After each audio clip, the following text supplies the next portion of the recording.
Okay, Greg Pickle, let's talk about how James Franklin and Penn State have done in the state of Pennsylvania with regard to the 2017 recruiting class. Yep. I believe as we tape this, 5 verbals highlighted by Lamont Wade, the early enrollee, the blue chip corner. We also have Damian Barber for Harrisburg, Yep. CJ Thorpe, who was down at the Under Armour game, a big time offensive lineman. Those are 3 of the 5. They have a chance to get a couple more. As we talk about it, though, do you feel like James Franklin's done enough in Pennsylvania for 2017? Yeah, I do. I mean, I think that they filled a need that they had looking for a true tackle with Des Holmes out of the Philadelphia area, a 3-star kid that he projects as a true tackle. He's going to need some time to get things, ready to go. But he's just up there as one of the, a need that they had in this class. They were able to fill with a PA kid. Journey Brown, a nice late addition. Yeah. We'll see what he's able to do. But other than that, when you look at the top of the list, so what Penn State was able to do was it did lock up Lamont Wade.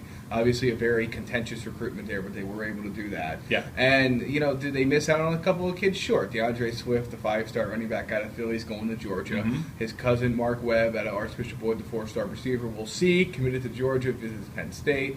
So I don't know. I think we'll have a little bit of time before we know exactly what he's going to do. But then the only one that the top 5 consensus that Penn State missed out on is Paris Ford. And I don't know how much effort they put into trying to flip him. And he's a Seton LaSalle kid out towards Pittsburgh once he picked the Panthers. So I think they've done just fine in state. Obviously, you would like Swift and or Wade in your class. But for the most part, considering most years Penn State doesn't get every top 5 kid, top 10 kid, I think they've done pretty well. Just to follow up real quick, Greg, everyone, when we talk about Harrisburg High, it's always Micah Parsons in 2018.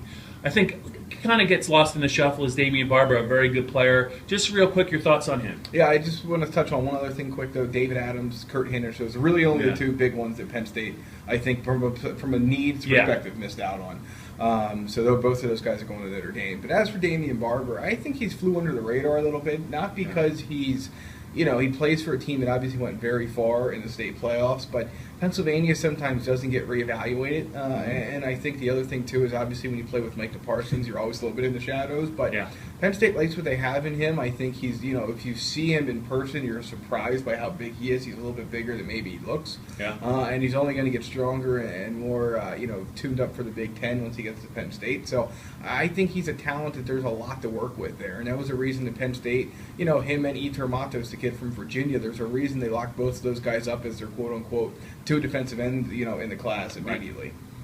Right. All right.